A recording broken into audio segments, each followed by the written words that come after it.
Salut à tous, j'espère que vous allez bien. Bienvenue dans cette nouvelle vidéo. Et oui, le marathon des annonces télé continue. Après Samsung, après LG, après Hisense d'ailleurs, que je n'ai pas encore sorti sur la chaîne parce que je veux retourner chez Hisense pour faire mes images, interviews, etc. Après Thomson aussi. Et oui, Thomson a des choses à nous raconter, donc je vais aller à leur rencontre très prochainement.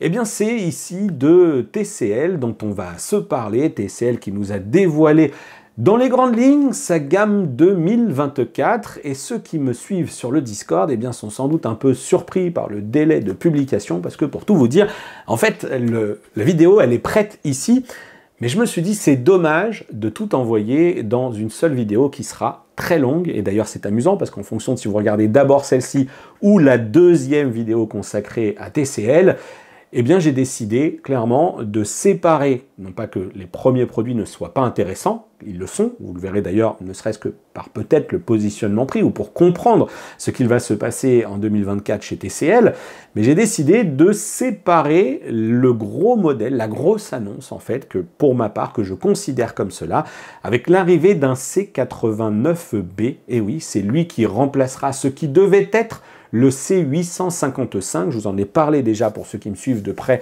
depuis le début de l'année, depuis ce premier trimestre où TCL nous avait dit attention cette année, le C855 il va être plus performant que le C955 et c'est pourquoi, plutôt que de passer par un C845 qui devient C855, eh bien TCL, pour éviter toute confusion, a décidé de changer de nom en l'appelant C89B. Mais tout cela, eh bien en fait, vous le savez déjà. Si vous avez déjà regardé la vidéo consacrée à cette annonce du C89B, c'est un gros morceau, c'est un produit qui, je pense, va vraiment attirer pas mal de curiosité. C'est pourquoi je voulais séparer les deux. Néanmoins, on va quand même s'intéresser au reste de la gamme, parce qu'il y a du 655, du 655 Pro en série C, une série P également, et puis un X955 que j'ai pu revoir sur place en 85 pouces, très beau produit, et même s'il n'était pas là, eh bien TCL a officialisé le 115 pouces avec le tarif. Vous pouvez d'ores et déjà prendre les paris si vous le souhaitez, l'inscrire dans les commentaires, l'inscrire sur un petit bout de papier. Allez, c'est parti, et vous verrez si vous aurez raison ensuite, pardon. Et c'est parti, donc on va s'intéresser quand même à toute la gamme ici de chez TCL. Alors comme je l'ai dit, on va partir du bas de la grille pour remonter ensuite vers les produits les plus perfectionnés. Et avec cette famille P75 que vous voyez là d'ailleurs exposée dans ce tableau aux côtés d'un P65 pour lesquels j'ai quelques informations que vous voyez là s'afficher, mais je n'ai pas encore les tarifs. Je pense qu'ils sont encore en cours de finalisation. P75, c'est vraiment du produit à considérer comme un téléviseur de base, abordable, que vous allez d'ailleurs pouvoir retrouver sur un réseau où ne figureront pas des modèles plus évolués comme un C89B, par exemple, je pense aux corners, enfin aux zones multimédia, par exemple d'enseignes comme Carrefour, eh bien vous n'aurez pas du C89 chez Carrefour, ce sera des produits qui seront distribués, comme nous l'a dit TCL, chez les spécialistes, et donc les Fnac, Darty, Boulanger, etc. Pour ce P75, il y a quand même des petites choses assez intéressantes, parce que je vais vous partager les prix. Vous voyez que c'est déjà du téléviseur LED conventionnel, classique, ils appellent ça d'ailleurs Wide Color Gamut HDR 10. C'est pas des téléviseurs qui vont faire appel à de la diode particulière, c'est pas des téléviseurs qui vont faire appel à des logiques de zoning, à ce qu'on appelle le FALD, Full Array Local Dimming, mais néanmoins, eh bien, on a pour ces produits une compatibilité, comme vous le voyez ici, avec du Dolby Vision, avec du HDR10+, du HDR10 et du HLG. Je sais, sur les produits haut de gamme de chez Samsung, et même sur tous les produits de chez Samsung, l'absence de Dolby Vision fait parler, mais je vous rappelle que les QNED plus d'entrée de gamme également de chez LG, qui ne sont donc pas du mini LED, ne sont pas non plus Dolby Vision. Il n'y a qu'à partir du QNED 91, qui est lui le produit mini LED de cette année, qu'on a du Dolby Vision. Chez TCL, ça débarque d'entrée de jeu qui est proposé en 43, 50, 55, 65 et 75 pouces. 75 pouces à moins de 1000 €. Évidemment qu'il ne faut pas s'attendre à ce niveau de tarif à des performances complètement dingues. Si, en plus, eh bien, vous lui branchez un lecteur externe, une Shield, un lecteur Blu-ray ou ce genre de choses qui devrait être proprette. Voilà, ça devrait faire l'affaire. il ne faudra pas regarder ça de trop près, surtout d'ailleurs sans doute bien dans l'axe, parce que sur les angles de vision, ça ne devrait pas être complètement dingue. Et d'ailleurs, c'est vrai que le téléviseur que j'ai eu n'était pas connecté à Internet, mais on a quand même à l'intérieur du Google TV, ce qui eh bien, offre un bon socle pour les services connectés, vos applications de streaming, etc. Donc là-dessus, rien à dire non plus. On a quand même, chez TCL, là où les autres verrouillent de plus en plus les informations, ils nous disent « Oh, on attendra que vous vérifiez ». Enfin, c'est ce qu'on nous dit aujourd'hui, c'est bah, « On va attendre que vous fassiez nos mesures pour en savoir plus sur les luminosités, etc. » Bon, bah TCL annonce des valeurs. Comme ça, par exemple, on sait que le 43 fait 350 nits, que le 50 fait 350 nits également, que le 55 fait 320 et que 65 et 75 font également 350 nits. Attention, c'est sur une luminosité pour cette dalle qui, encore une fois, n'a aucune logique de local dimming. Autre point intéressant, en tout cas pour l'instant à la lecture de la fiche technique, mais attention, ça ne valide pas pour autant à 100% le fait que le résultat sera bon. Est-ce que TCL n'est pas juste en train de nous empiler un petit peu cocher toutes les cases, ou nous empiler un peu toutes les strates technologiques de façon à dire hey, regardez, nous ça on fait, nous ça on le fait. L'essentiel, c'est que ce soit ensuite bien fait. Et là, pour l'instant, je ne peux pas m'exprimer là-dessus. Donc, je peux juste vous dire que parmi les petites choses intéressantes qu'il faut relever pour ce produit qui reste un produit d'entrée de gamme, c'est qu'on peut lire qu'en plus de toutes les compatibilités HDR, on a la prise en charge du Dolby Atmos 2.0 et puis ensuite, on a surtout pour les joueurs, la présence du Game Master Mode 3.0, donc c'est le fameux mode maître du jeu, et donc qui laisse sous-entendre qu'on aura également la présence de la Game Bar, avec une flexibilité somme toute assez relative, puisque eh bien, on est là sur une dalle native 50-60 Hz, c'est d'ailleurs de l'Ultra HD 50-60 que vous allez pouvoir retrouver sur toutes les diagonales d'écran. Vous pourrez, avec les 55 au 75 pouces, eh bien, basculer sur un mode Full HD 120 Hz. Quelle sera la qualité de l'input lag, etc. Je ne peux pas me prononcer là-dessus. Mais encore une fois, pour une gamme de produits qui démarre à 449 € pour le 43 pouces et qui va à 999 € pour le 75 pouces, les gens qui n'ont pas de gros budget pourront s'intéresser à ce produit qui, attention, n'est vraiment qu'un produit LED classique. La montée en gamme, elle va s'opérer avec la série C65, qui est toujours à rétroéclairage LED, il n'y a pas de local dimming, il n'y a pas tout ça, mais à laquelle s'ajoute cette fois-ci, au sein du panneau LCD, les fameux traitements Quantum Dot pour apporter du coup du boost d'intensité colorimétrique, ce qui devrait améliorer beaucoup de choses, l'intensité des contrastes, la profondeur également, la qualité de l'image, bien évidemment, sans doute aussi les angles de vision, peut-être un peu moins de blooming, je dis peut-être parce que cadre du test n'est quand même pas simple, c'était une pièce où il y avait quand même pas mal d'éléments perturbateurs sur la lisibilité de la dalle. J'ai trouvé que les panneaux n'étaient pas spécialement très efficaces sur la logique anti-reflet. Ça, c'était un peu vrai d'ailleurs pour toutes les dalles. Vous le savez aussi qu'y compris sur les modèles LCD haut de gamme, on commence à avoir des choses qui brillent plutôt pas mal. Donc je ne vais pas trop me prononcer pour l'instant là-dessus. En tout cas, la montée en gamme, c'est le C65 qui sera décliné en 43, en 50, 55, 65, 75, 85 et 98 pouces. Alors là, c'est vraiment du produit de masse. Si vous voulez du téléviseur LED classique Quantum Dot, bon, allez, on vous sort 43, 98 pouces. Je vous avais déjà fait une vidéo sur la chaîne Retour de Pologne en vous disant que TCL vraiment voulait être très présent sur les téléviseurs dits XXL. Bah là, encore une fois, dès cette série C65, il y a du 98 pouces. Du coup, la montée en luminosité est également assez notable, puisqu'on est quand même parfois à plus de 100 nits par rapport à un P75. On est sur, ça démarre à du 430 nits pour les 43 et 50, et ensuite on est à 450 nits. Alors oui, ça va peut-être en faire rire certains, mais en attendant, encore une fois, c'est des téléviseurs qui se veulent surtout abordables par leurs tarifs. Et donc, je vous affiche encore une fois les tarifs juste à côté de moi. Mais vous voyez bien que, boum, 43 à 499 € jusqu'à 3000 € pour ce 98 pouces avec des tarifs intermédiaires sur des produits qui sont quand même, qui devraient être quand même assez convoités dans leur diagonale avec ces 65 pouces par exemple qui est à 899 et un 75 qui est à 1300 €. Ça, c'est les prix publics conseillés. Mais quand on connaît la philosophie agressive lors des promos du côté de chez TCL, les fameux ODR, etc., on sait quasi d'ores et déjà que ça ne va pas rester très très longtemps à ces prix-là, que ça va être grandement animé en magasin. Pour ces prix, toujours pas donc de gestion de local dimming, etc. De la même manière, sur 43-50 pouces, on va retrouver de l'Ultra HD à 60, et du 55 au 85, on sera sur de l'Ultra HD 60 ou Full HD 120. Vous remarquerez là aussi que du côté des compatibilités, toutes les cases sont cochées, HDR10, HDR10+, Dolby Vision, HLG, avec deux particularités, j'ai envie de dire, pour le 98 pouces, c'est qu'il est en plus Dolby Vision IQ et qu'il répond à la certification, cette fois-ci FreeSync Premium Pro, avec en plus le Game Master Mode 3.0, là où les autres seront juste Game Master Mode et sans doute FreeSync compatible. Donc vous avez les prix et les principales caractéristiques techniques pour cette série C65, parce que je ne vous ai pas parlé du design, je ne me suis pas attardé là-dessus, ils sont juste tous propres, c'est bien fini, il n'y a rien de particulier à première vue, ils ont des télécommandes qui ressemblent à celles qu'on a actuellement déjà avec les téléviseurs TCL, ils sont sur une base, encore une fois, Google TV qui semble plutôt bien fonctionner.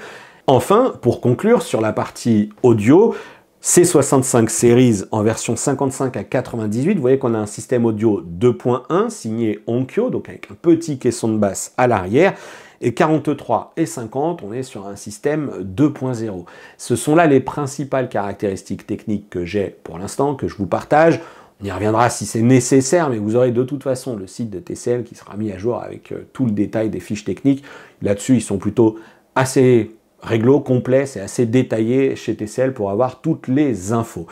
Donc on a les principales caractéristiques techniques, les tailles, les prix, et il y a un truc qui du coup, cette fois-ci, sur lequel j'ai sollicité TCL et pour lequel j'ai bien eu la confirmation, c'est sur la logique de prix. Parce que C65 Series, c'est du LED, Quantum Dot, je vous l'ai dit, pas de local dimming, mais c'est le cas du C65 Pro. Et ça se voit.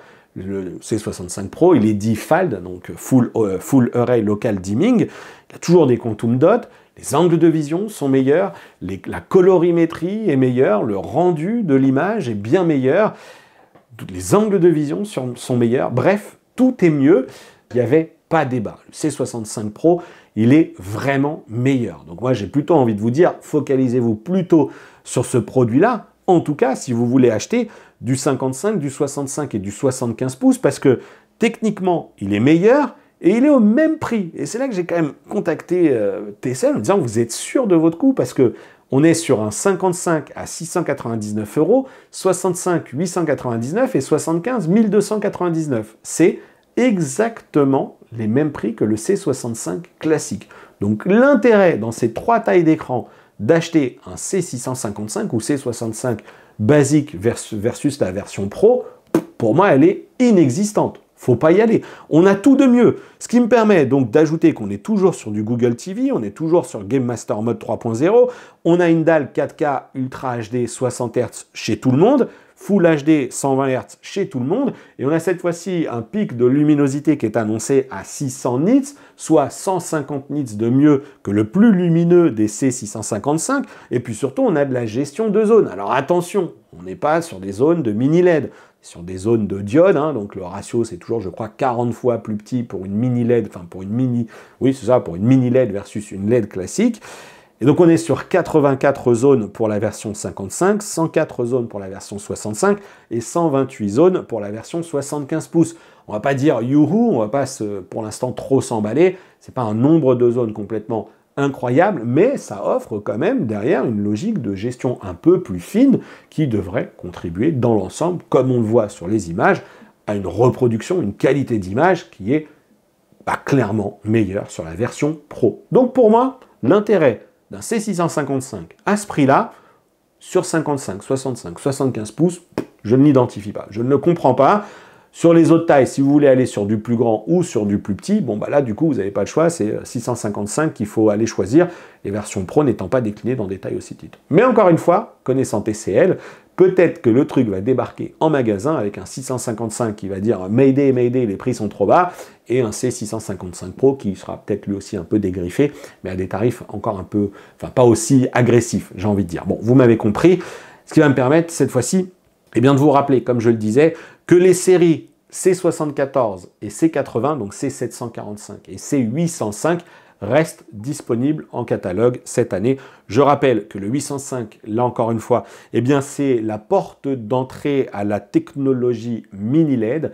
Donc vraiment, c'est du produit qui va du 50 à du 98 pouces, là encore, version ultra grand, qui s'est montré plutôt assez intéressant lorsqu'on l'a découvert en Pologne. Je ne l'ai pas testé, je ne l'ai pas reçu pour test. On a eu des premiers résultats de mesure qui tendaient à montrer que c'est plutôt un téléviseur mini LED qui en a un petit peu sous le pied, qui peut faire des jolies choses, qui est sans doute plus pertinent si on fait une logique, si on prend le temps de passer par une étape de calibrage et si on prend le temps, encore une fois, peut-être aussi de lui adresser des bonnes sources parce que processeur intégré, eh bien, ne fait pas toujours des merveilles. Sur les logiques de luminosité, justement, de ce C80 en mini LED, on démarre à 1100 nits pour le 50 pouces jusqu'à du 1600 nits pour le 98 pouces. Donc, encore une fois, c'est loin d'être un produit qui est ridicule et surtout qu'il permet aux joueurs d'accéder, pourquoi pas, à du gaming, donc Ultra HD 120 Hz cette fois-ci, et si vous passez par un ordinateur, eh bien vous pourrez aller chercher du 144 Hz, voire du 240 Hz en Full HD, et ensuite on retrouve toujours Dolby Vision Gaming cette fois-ci. D'ailleurs, je reprécise aussi que le 144 Hz, eh bien, il est disponible sur le C745, qui reste un téléviseur Full Array Local Dimming Quantum Dot LED. Et donc voilà, donc vous avez vraiment toutes les spécifications là qui vous sont affichées avec de l'Onkyo 2.1 en 98 pour le C805 et du 85 pouces 2.1 Onkyo également pour le C745. Donc sur cette version 85 pouces. La série C95, comme je l'ai dit, va continuer d'exister encore au moins jusqu'au mois de septembre. Donc l'IFA, peut-être que du coup TCL, allez, je pense qu'on peut commencer à se le dire également, TCL devrait changer cette gamme, renouveler cette gamme, faire quelque chose en tout cas avec cette série C plus haut de gamme encore. On va avoir le C89, est-ce qu'on va avoir un C90, un C99, j'en sais rien, on va voir. En tout cas, la nomenclature change pour la suite de la gamme. Ici, C95, donc C955, qui est quand même un produit annoncé en fin d'année 2023, dernier trimestre de mémoire. On est sur deux tailles d'écran, 85 et 98 pouces. On est sur du QD mini LED avec jusqu'à 2304 zones pour la version 85 pouces et 2160 zones pour la version 98. Vous aurez sans doute remarqué qu'il y a plus de zones sur le 85 que sur le 98. TCL nous le dit, ne vous en faites pas, c'est pas significativement dommageable pour le téléviseur, on a juste une meilleure gestion a priori qui permet néanmoins d'avoir un bon résultat avec des pics de luminosité respectifs du coup de 2400 nits pour le 85 et 2000 nits annoncés pour le 98 pouces. Encore une fois, à ce niveau de puissance lumineuse, tout devrait bien se passer, que ce soit pour vos programmes, vos contenus cinéma, que pour tout ce qui est gaming, avec là encore Dolby Vision IQ, Dolby Vision Gaming HDR10, HDR10+, et HLG. Je vais un peu sauter la marche de la série C89B, on va garder ça pour la fin. Il y a le sommaire, de toute façon, je vous l'avais annoncé, parce que c'est vraiment la grosse nouveauté, et pour autant, on avait également cette série X95, donc X955, qui est présente depuis l'année dernière en version 85 et 98 pouces, et officialisation donc de ce modèle 115 pouces, mais ça, c'était su, je vous en avais déjà parlé sur la chaîne, il y avait encore peut-être quelques doutes sur le positionnement tarifaire, on s'est dit, ouais, ça va être aux alentours des 22, 25, ça sera plutôt 25 000 euros, 24 999 euros. Ils se sont dit, tout simplement, on est les seuls à proposer cette taille d'écran, le plus grand téléviseur LCD mini LED du marché. Pourquoi on va s'embêter à brader notre produit? On va le positionner à ce qui nous semble être un prix juste, sachant que TCL, qui se fournit chez son petit copain chez SOT, chez son bras armé industriel chez SOT, eh bien peut de toute façon à tout moment dégriffer assez sérieusement le prix avec la distribution. Ça vise un peu l'exceptionnel, hein, ça va être le truc qui va envoyer une puissance lumineuse de fou. Bon, attention, ils annoncent 5000 nits, plus de 20 000 zones pour le niveau de rétroéclairage qui, en plus, eh bien, sachez-le, inaugure, est le premier modèle, d'une certaine manière, avec le C89B, à profiter de ces panneaux QD mini LED de 6e génération, ce qui s'applique donc au X955 en version 115 pouces va s'appliquer également au C89B et je vais tout de suite y revenir avec une petite parenthèse que je vais ouvrir sur le X955 qui était présent en version 89 pouces. Et encore une fois, même si c'était de la boucle de démonstration, et bien là, clairement, je pense qu'au vu du nombre de zones qui sont présentes sur le 85 et également sur les autres, je pense qu'on est plutôt assez serein sur les logiques de blooming, etc. Encore une fois, ça passera par sans doute un côté, on calme le jeu dans les options du téléviseur, on coupe les traitements d'intelligence artificielle, on n'utilise pas le mode standard, on se met en mode film, et on règle le téléviseur sans doute un peu manuellement, parce que la patate lumineuse là-dessus, même si on a pu voir que les 5000 nits, je pense qu'ils vont très vite s'effondrer, ça va être sur une toute petite portion, peut-être 3 à 5%, et puis ensuite, boum, on va baisser, ça va autour des 3000, peut-être 2500, 2700, on verra au moment des tests. 20 000 zones pour le 115, c'est juste assez fou. On est sur le QD mini LED en 85 pouces qui a 5184 zones et on a également 5184 zones sur le 98. Le 85 qui était présent, franchement, c'est ultra propre. D'ailleurs, ils annoncent tous 5000 nits en puissance lumineuse et les tests qu'on avait pu faire en Pologne montraient justement que ça s'effondre assez vite. Vous avez justement la vidéo le lien vers la vidéo en description qui vous confirme cette baisse de puissance sur cette partie X955, mais rien de dramatique. La ressource est telle, il y en a tellement sous la pédale qu'il est là-dessus beaucoup plus important d'avoir une bonne gestion du processeur. Après, voilà, le 85 et le 98 pouces, on est sur un système Onkyo 4.2.2. Sur le 115, on est sur du 6.2.2. Tous répondent à du Dolby Vision Gaming, Dolby Vision IQ, hein, bien évidemment, du 144 en Ultra HD, du 240 en Full HD. Donc, c'est vraiment un produit qui va aller chercher le meilleur des technologies que propose aujourd'hui TCL. Ah, je ne serais pas surpris, en fait, tels qu'ils sont partis, que du 115... on arrive assez vite à ce que TCL nous sorte un 130 pouces. Je ne serais pas surpris, franchement, qu'au moment de l'IFA, ils nous mettent un 130 pouces. En disant, hey, regardez, on peut faire toujours plus grand, toujours plus fort. Affaire à suivre. On verra, je rappelle également que TCL a prévu sur la fin d'année de nous reparler un petit peu des technologies Printed OLED. Ben oui, je l'ai déjà dit assez régulièrement sur la chaîne, CSOT ne propose pas, et visiblement ne proposera pas de téléviseur OLED, qu'il soit White OLED ou QD OLED. Et en fait, pour lui, la porte d'entrée sera la technologie Printed OLED, donc de l'OLED par impression jet d'encre. C'est une technologie sur laquelle travaille son partenaire CSOT. Donc forcément, pour eux, ça passera par cette technologie-là. D'ailleurs, je rappelle également, parce que en fonction de si vous avez ou pas déjà vu les autres vidéos, je rappelle que TCL nous a dit qu'ils exposeraient des produits de petite taille d'abord, donc sans doute des choses autour des mobiles, tablettes, moniteurs peut-être. D'ailleurs, il y avait déjà ces concepts de moniteurs chez CSOT au moment du CES de Las Vegas. Moi-même, j'avais pu voir à l'IFA 2023 un concept de tablette pliante. Donc TCL débarquera, nous montrera visiblement, si les calendriers sont tenus du côté de l'IFA, donc au mois de septembre, des choses avec cette technologie Printed OLED. Et puis la partie plus grande taille, les téléviseurs, en l'occurrence, ce sera plutôt 2025. Mais là encore, prenons des pincettes, parce que c'est un procédé quand même industriel qui est clairement disruptif. Donc ça va peut-être pas débarquer aussi facilement comme ça sur les très très grandes tailles. Voilà, n'hésitez pas, dites-moi si cette vidéo vous a plu, n'hésitez pas à réagir dans l'espace commentaire, n'hésitez pas également à aller voir la vidéo du C89B, le lien est dans la description, et surtout, n'oubliez pas un dernier point pour conclure vraiment, n'oubliez pas que TCL aujourd'hui est le seul constructeur à exploiter cette technologie LCD mini LED avec ses 20 000 zones, ses 5000 nits. de ces panneaux de 6e génération, CSOT les livre en exclusivité pour l'instant à TCL, a priori pour une année. Ça, c'est ce qui nous a été rapporté, mais ça peut changer à tout moment. Vous savez que LG Display fournit à tout le monde, y compris à Samsung Electronics, qui pourtant a Samsung Display, qui lui livre des QD OLED sur la partie dalle.